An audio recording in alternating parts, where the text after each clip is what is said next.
On the 29th of November 1947, we sat in the gallery of the Grand Hall and listened to the announcement of the General Assembly of the United Nations.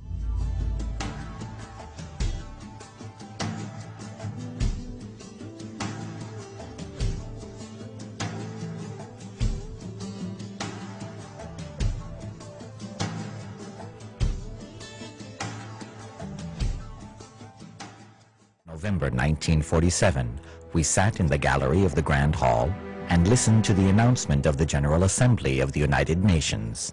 The national delegations sat in front of us in a half circle. A world map was on the wall. We needed 2/3 of the votes of the nations to attain the yearned victory.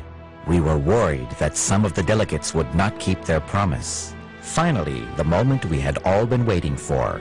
In a few moments, maybe, all of our dreams would come true. Those in favor will say yes, those who are against will say no. And the abstainers, always they know what to say. We will start it now. Afghanistan, no. Argentina, abstention. Australia, yes. Belgium, yes. Abstain. France, yes.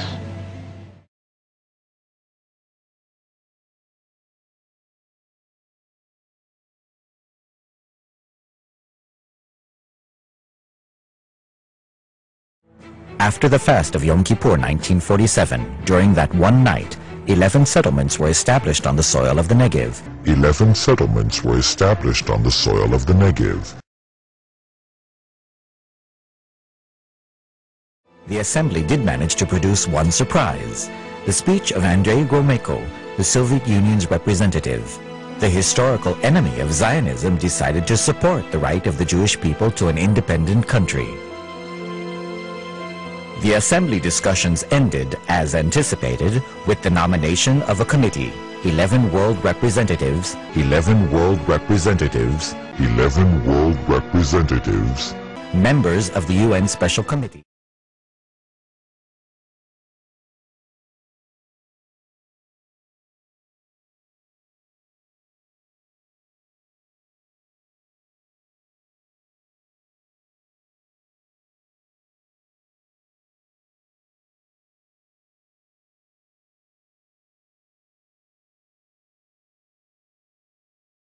Booklets and memorandums, and took them on tours all over the land of Israel, to Beit HaArava in the north of the Dead Sea, and Kibbutz Revivim in the Negev, to show them how they make the desert flourish.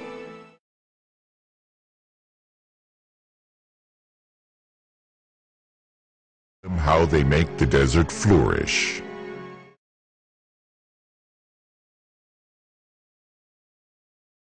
It became clear that the committee had in plan the partition of Palestine and the declaration of two states, an Arab state and a Jewish state. Despite the small size of the proposed state, the Jewish population accepted the partition plan. Paraguay, yes. Venezuela, yes. Yemen, no. Yugoslavia, abstain. 6, 10.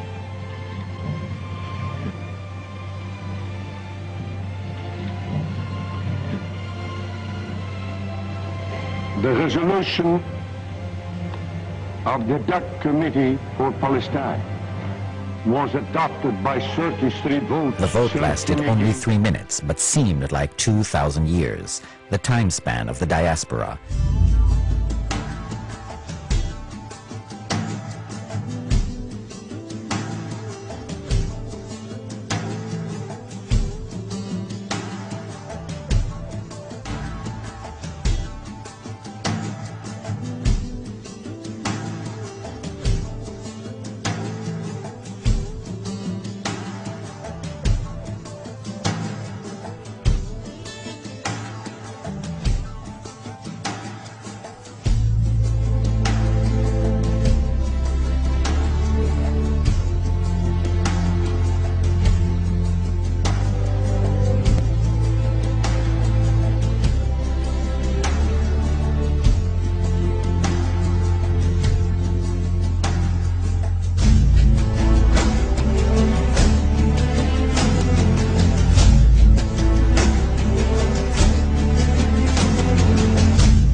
correct. Mideast peace talks in nearly 2 years kick off at the State Department this morning.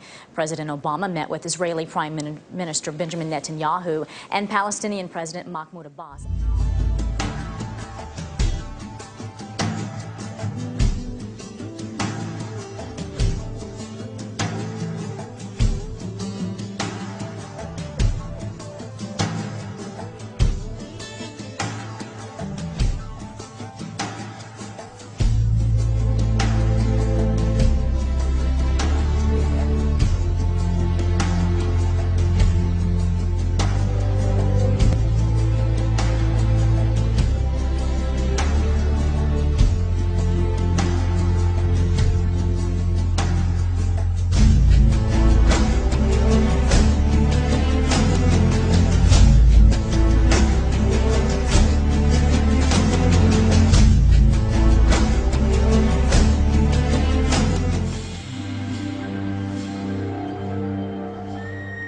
We dreamed to come back to this place, to the Temple Mount, to meet again our God. The Temple Mount is the seat of God, the place the Lord would choose. Hamakom asher yivchar Adonai Elohecha. Every day, 3 times a day, Jews recite this prayer. May it be your will that the temple be speedily rebuilt in our own time. It's a prayer they prayed for almost 2,000 years. But Jews here in Jerusalem are doing more than just praying. Just a few steps away from the Western Wall, rabbis and craftsmen are building what they call a temple in waiting. We're supposed to build a temple, and nothing about that changed. Nothing about that commandment changed. Chaim Richman is a director at the Temple Institute in Jerusalem. The Temple Institute is actively engaged in research and preparation for the resumption of the service in the Holy Temple.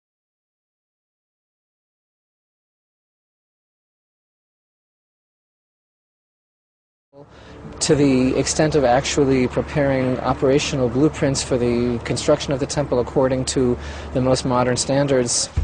This menorah is just one of several vessels created for the next temple.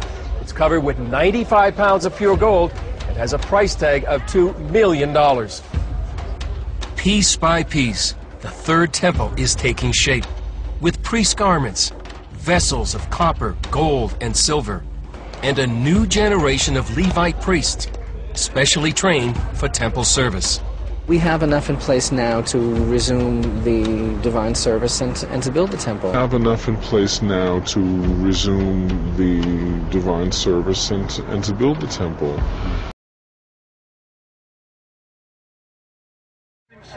The end-time temple should be built on the same location of the first and the second temple.